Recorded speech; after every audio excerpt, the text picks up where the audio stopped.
بسم الله الرحمن الرحيم. ازيكم يا جماعة، عاملين ايه؟ يا رب تكونوا بخير. ان شاء الله هنبدأ فيديو جديد.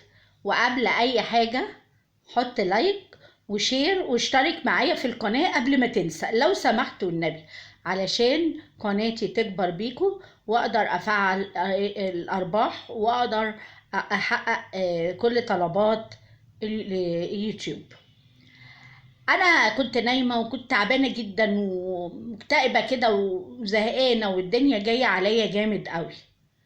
اما صحيت قلت لما اقعد ابص كده في اخبار العباد في اليوتيوب، جه على طول قدامي البث بتاع ام جنى وام روضه وريتاج ومامتهم.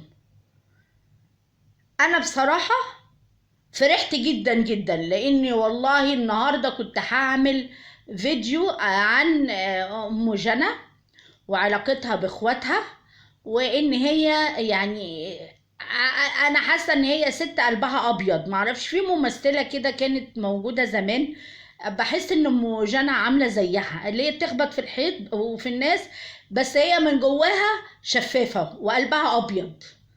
واللي بيبقى على سجيته كده بتحس ان هو مش ما عندوش لقم، بس ما بيعجبش ناس كتير. انما انا حسيت ان ام جنى طيبه جدا يعني. فلما شفت الفيديو بتاع البث بتاعهم وشفت ام جنى راحت لغايه عند ام روضه وتصالحوا والكلام ده كله، انا فرحت جدا. يعني انا لا ليا في التور ولا في الطحين ولا ناقه ولا جمل، انما ما بحبش الفضايح بتاعه اليوتيوب. ما بحبش ان احنا نعمل فيديوهات على مشكلة ام روضة وريتاج وام جنى وام جنى قالت، ونعمل بقى 70 80 فيديو. انما انا كنت فعلا عايزاهم يتصالحوا ولو حتى صلح سياسي اللي هو يبقى على الشاشة، وشوية بشوية يبقى كويسين ان شاء الله يا رب، حتى يسألوا على بعض بس لا جيت لقح على جيب الكلام ولا جيت لقح على جيب الكلام. لان الناس بتيجي تتفرج على اليوتيوب اكتر حاجة بتخليها كده تبقى قاعدة مفنجلة وفرحانة وبتتفرج بيبقى المشاكل، الفضايح، الخناقات، المشادات، الحاجات دي كلها هي اللي بتجذب الناس. لكن جربي كده تعملي معاهم مواضيع من الحياة، حاجات مهمة بتاع ما تلاقيش. فانا بصراحه انا انبسطت جدا من ام جنى مهما كان تفكيرها من جوه لا يعلمه الا الله. ايه الحكمه ان هي جت في الوقت ده بالذات؟ هل بعد ما كترت التعليقات عليها ان ايه ده وانت بخاصمه اختك وما بتروحيش لمامتك وما بتعمليش وما بتبريش وبتاع، انما هي حبت تقطع الالسنه وتقطع الكلام بان هي تروح. وانا حاسه ان ممكن يكون في ريحه مازن في الموضوع، قعد اتكلم معاها وفهمها وكده، ويبقى شابولي لو هو فعلا اللي عمل كده. وفي الاول والاخر هم اخوات كلهم مع بعضهم يعني. هيبقوا حلوين مع بعض هيبقوا وحشين مع بعض، هم حرين بقى. ساعة ما حد هيحتاج التاني هيلاقيه.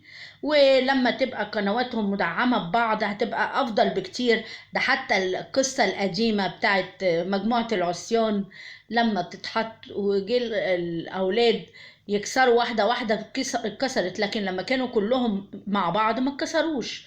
فأنا بحيي أم جنى جدا على الخطوة دي، وبقول لها بس يا أم جنى غيري الحاجات اللي انت بتعمليها. يعني ايه مثلا؟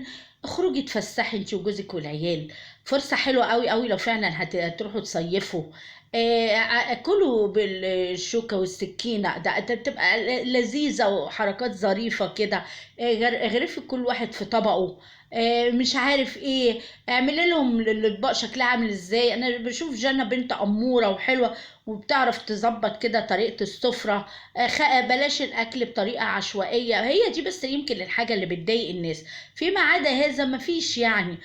قبل ما تبداي كده مروقه ومظبطه الدنيا حواليكي، لو في شويه ورد في بتاع كلام من ده هتبقى الدنيا شكلها حلو.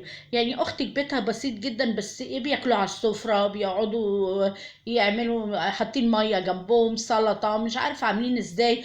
اعملي سفره ليكي، وضبي كده الدنيا حواليكي علشان تبقي بتاكلي بطريقه جميله. ولما تسافري المصيف هيبقى في اوبن بوفيه وبتاع، هنبقى نتفرج بقى على ام جنى اللي هي وولادها بياكلوا ازاي والكلام ده. وفي نصيحة تانية لان انا تعرضت فيها عشان بنتي، الوزن اللي بيزيدوا ريان وجنى، افضل حاجة ليهم اعملي لهم تحليل غدة، اطمني هل الغدة سليمة ولا فيها كسل فما بتحرقش. ودي بتبقى علاجها عبارة عن قرص بيتاخد كل يوم، لا أكثر لا أقل. كويسة وكل حاجة، ظبط لهم أكلهم. حاولي على قد ما تقدري اهتمي بالخضار وبالبروتين أكتر ما تهتمي بالرز والنشويات والعيش وكده. أما بالنسبة لأم روضة وريتاج، فانتي ست زي العسل وست جدعة وفكرتي وطلعتي بره الصندوق عشان عيالك وكده، وان شاء الله ربنا يشفيكي.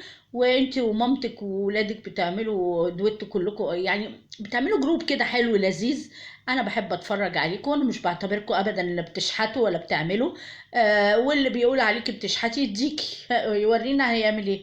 لكن الناس ما تضربش بعضها كده وخلاص، ومحدش عارف ظروف التاني. ده كان الفيديو بتاعي النهارده، وبتمنى لكم كل الخير. ولو سمحتوا لايك وشير واشتركوا في القناة أرجوكم لو سمحتوا، وأكون شاكرة فضل حضراتكم قوي. والسلام عليكم ورحمة الله وبركاته.